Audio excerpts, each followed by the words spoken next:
લસણ નાખ્યું છે આમાં, તમે જોઈ શકો છો, અને જીરું છે આખું, અને મીઠું નાખ્યું છે. હવે આને ખાંડી નાખી. પહેલાં ખાંડી લીધું છે અને એમાં નાખીએ આપણે ચટણી. લસણવાળી ચટણી બનાવી છે, આપણે નાખવાની છે. અને આમાં થોડુંક એવું તેલ ઉમેરશું.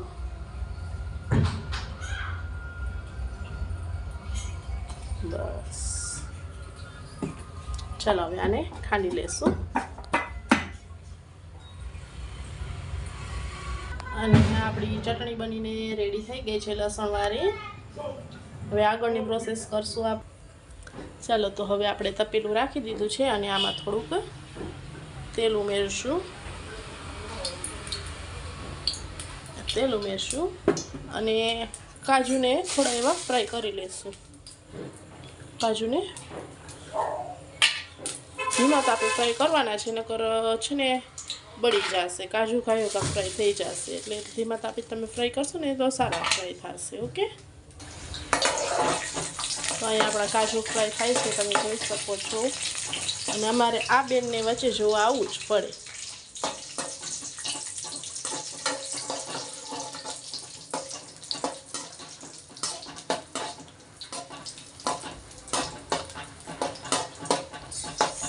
અને છે ને ધીમા તાપે જ ફ્રાય કરવાના, બહુ તેલ ગરમ ન હોવું જોઈએ, નકર કાજુ છે ને અંદાજી જશે. ઓકે, હવે આપણા કાજુને કાઢી લઈશું, ફ્રાય થઈ ગયા છે. તો ચાલો આપણે અહીંયા વઘાર માટે નાખશું લસણની કરી, પછી થોડુંક જીરું, રાઈ, હિંગ,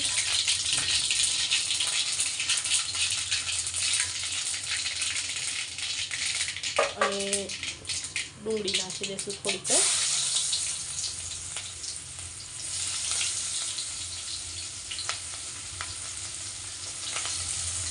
પછી ટામેટું નાખી દઈશું.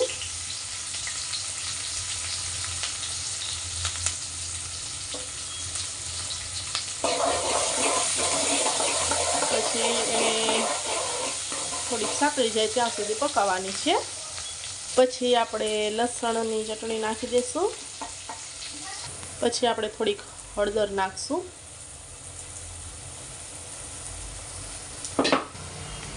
થોડુંક ધાણા જીરું પણ નાખી દઈશું. મીઠું સ્વાદ પ્રમાણે નાખવાનું છે, કેમ કે આપણે ચટણીમાં પણ નાખેલું છે, એટલે જોઈને તમારે નાખવું.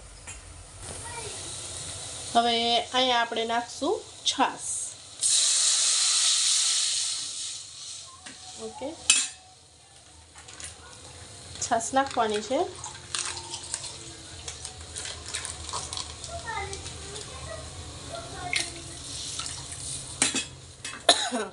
અને આને હલાવી લેવાની છે. તમારી પાસે કસૂરી મેથી હોય તો તમે એ પણ આમાં એડ કરી શકો છો. ઓકે, હવે આને ઉભરો આવે ત્યાં સુધી આપણે પકાવવાનું છે ઢાંકીને. તો પાણીમાં ઉભરો આવે છે ત્યાં સુધીમાં આપણે અહીંયા સાઈડમાં ખીચડી મૂકી દઈશું. તો કુકર મૂક્યું છે, ગરમ થવા દઈએ થોડું. તો આપણે કુકર મૂકી દીધું છે, અને કુકરમાં તેલ નાખીને લસણ નાખી દીધું છે. આપણે ખીચડી મૂકી દઈશું હવે સાઈડમાં.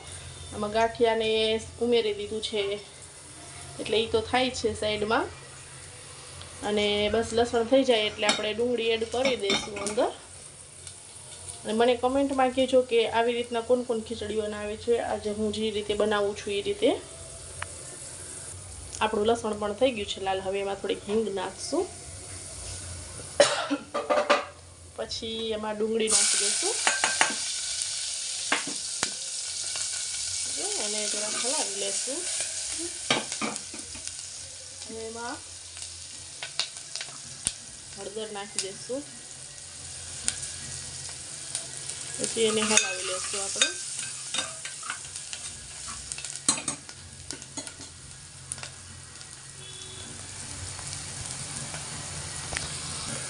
તો ખીચડીને ધોઈને મેં આમાં નાખી દીધી છે. થોડીક વાર આપણે આમાં પાણી બળે ત્યાં સુધી થવા દેવાનું છે. અને આ હવે પાણી ઉમેરી દઈશું.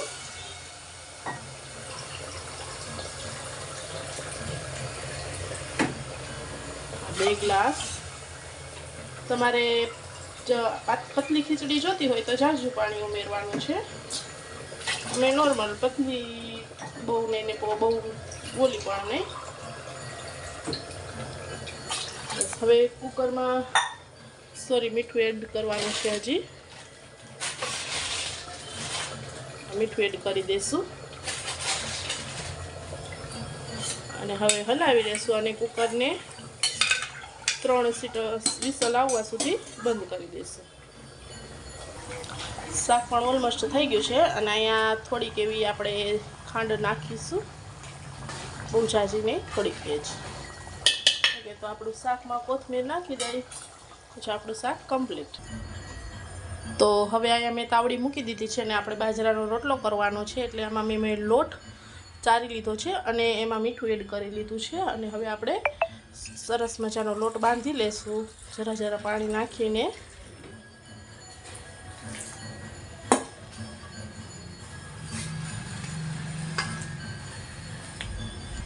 તો આપણે લોટ બાંધી લીધો છે.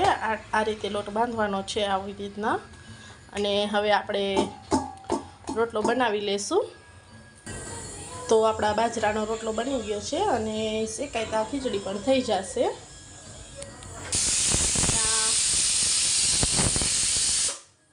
એક બાજુ શેકાઈ ગયો છે એટલે આપણે રોટલાને પલટી નાખ્યો છે અને આ આપણો બાજરાનો રોટલો થઈ ગયો છે.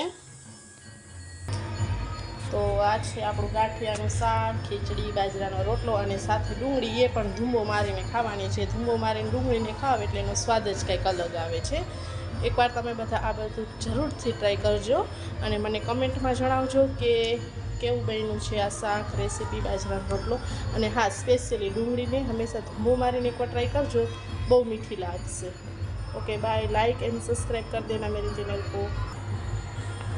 हाँ, तो मारा चैनल ने लाइक और सब्सक्राइब कर देजो. અને સોરી, ભૂલથી મારી દીકરીના હિસાબે હિન્દી બોલાઈ ગયું મારાથી, પણ સરસ બને છે. તમે એકવાર ટ્રાય કરજો. ઓકે, તો લાઇક અને સબસ્ક્રાઈબ કરી દેજો મારા ચેનલને અને પ્લીઝ સપોર્ટ કરજો તમે બધા પણ. તમે કેવું મસ્ત બનાવ્યું છે, ખાવાનું મન થયું.